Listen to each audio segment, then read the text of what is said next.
Hi అందరూ ఎలా ఉన్నారు? బాగున్నారా? ఈరోజు అయితే మసాలా వడ చేస్తున్నానండి. టేస్ట్ అయితే సూపర్గా ఉంటుంది. వీడియోలోకి వెళ్ళిపోదాం. ఓకేనా? పచ్చిశనగపప్పు అండి. నేను ఒక 3 గంటల ముందు నానబెట్టేశాను. ఇప్పుడైతే పప్పు అయితే బాగా నానిపోయింది, చూసారా? ఇప్పుడు మిక్సీకి వేసేసుకుందాం. పప్పు, మొగ్గ, చెక్క, తెల్లగడ్డ, అల్లం ముక్కండి, కొంచెం కచ్చాపచ్చాగా కట్ చేసి వేసాను, ధనియాలు. ఇప్పుడు దీన్ని మెత్తని పేస్ట్ లా చేసుకుందాం. మరి మెత్తగా ఉండకూడదు, కచ్చా పచ్చాగా చేసుకుందాం. పిండి అయితే ఇలా మిక్సీకి వేసుకున్నానండి, కానీ చూడండి పలుకు అక్కడక్కడ ఉండేటట్టు వేసుకున్నాను. ఇలా కచ్చా పచ్చాగా ఉంటేనే మసాలా వడ అనేది టేస్ట్ బాగుంటుంది.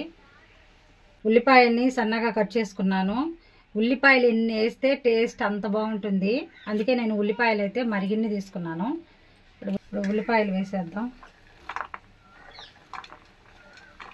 పచ్చిమిర్చి ఇవి కూడా కట్ చేసుకున్నాను, తక్కువ వేస్తున్నాను, ఎక్కువ మరి స్పైసీగా ఉంటాయని.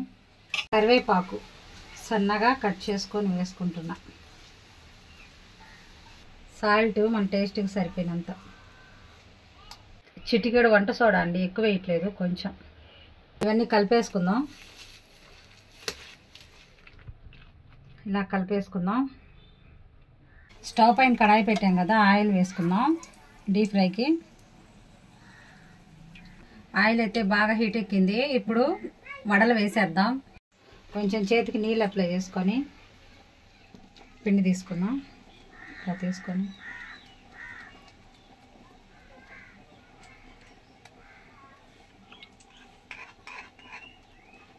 అంతేనండి, ఆయిల్లో వేసేద్దాం.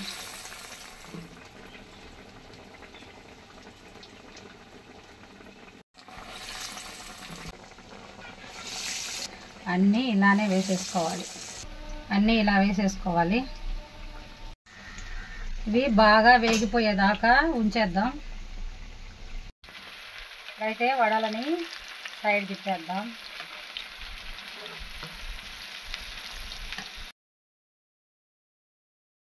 ఇది గోల్డెన్ బ్రౌన్ కలర్ వచ్చాక తీసేసుకున్నాం. అయితే చూడండి, 2 వైపులా బాగా కాలిపోయాయి. ఇప్పుడు తీసేసుకుందాం.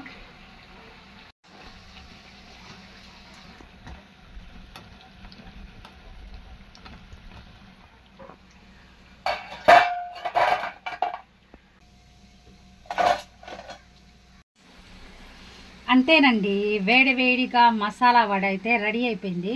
చూడండి ఎంత పర్ఫెక్ట్గా ఉడికిందో. లోపలేమో మెత్తగా ఉంటుంది, బాగా లోపలేమో మెత్తగా ఉంటుంది, పైనేమో క్రిస్పీగా ఉంటుంది. చూడండి, టేస్ట్ కూడా సూపర్గా ఉంటుంది.